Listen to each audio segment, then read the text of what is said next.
I was working at this casting company called Fenton and Feinberg for many years. Great name, like that's. It sounded like a law firm, but Yeah. back in the day, when I started, I've been doing this for a very long time. There were probably 10 or 15 major casting offices across the country. Now there are more like 300. So I was at one of the big ones and one of the main ones, and so we were doing tons of amazing films. And I was very young, and my bosses really overextended themselves, and I hired UCLA and USC interns to come in and get me off answering the phone so that I could get in the room and be in the auditions, and that immediately made me have kind of a higher job. And I cast E.T., and the producers of Footloose were at a restaurant, and they ran into Steven Spielberg, and E.T. just came out, and they asked him, who cast this movie? The kids were amazing, and it's such a great job. And rather than saying my boss, because I did the film with him, but rather than saying my boss, he said me.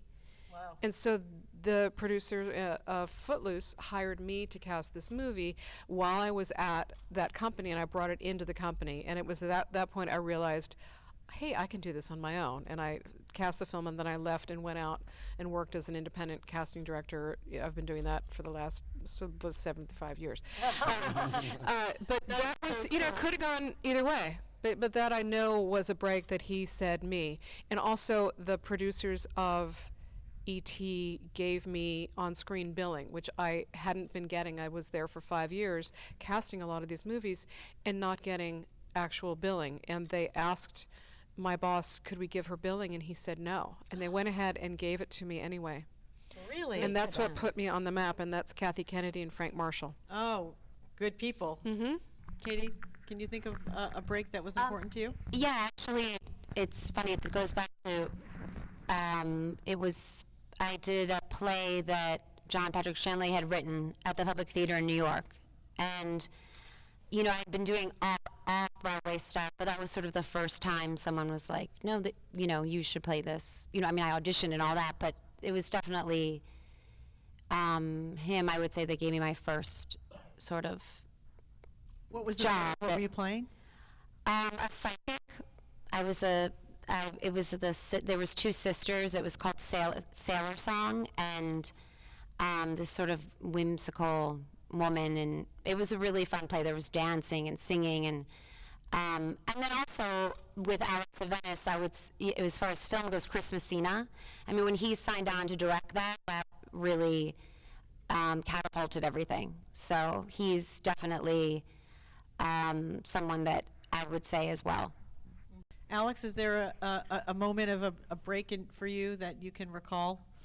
I'm lucky to be the last one because I've been thinking about what's the smartest answer to give. Straightforwardly, I think my career has been lucky breaks, bad breaks, lucky breaks, bad breaks, and I think actually I will take all of them as breaks, because all the bad things that happened when I had content rejected or trashed by critics or telling me, like, what the hell are you doing here? That felt pretty much as constructive as some of the moment where I could tell you that, for example, the Sky's acquisition department, when they bought New York Influence City, I guess that could be a break.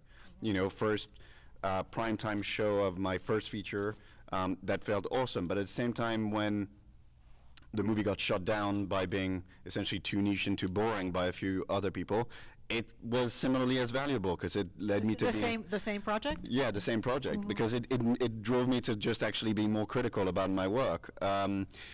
Similarly, I would say that actually 808 overall is my break because it took 5 years, a hell of a lot of fight, a clearance system that just endless. That's you imposing your will on the world, isn't it? Oh, I wish. Well. Quite the opposite, because actually an independent documentary like 808 is trying to impose something which is out of the industry and put it into the industry by facing, and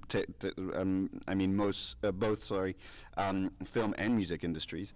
So all of a sudden, my lawyers might consider it to be one of my lucky break because he defended me well and taught me a lot. And I think this is why I can't seem to find a straightforward answer to that, is I think as long as you really capitalize on whatever experience you're having at that moment on the project you're having, so that the next project you're that little bit wiser, that's a break. And every time you get to have another project, that's a break. And then you meet amazing people along the way. Like, I mean, as I said, after all this producing, I met the producer Robin Bennett, who worked on It Follows. We talked about this horror project I had written, and she turned around and said, "I'm only coming on board if you're directing it." And I looked at her and said, "You do realize I'm a producer?" For once, I was actually quite speechless.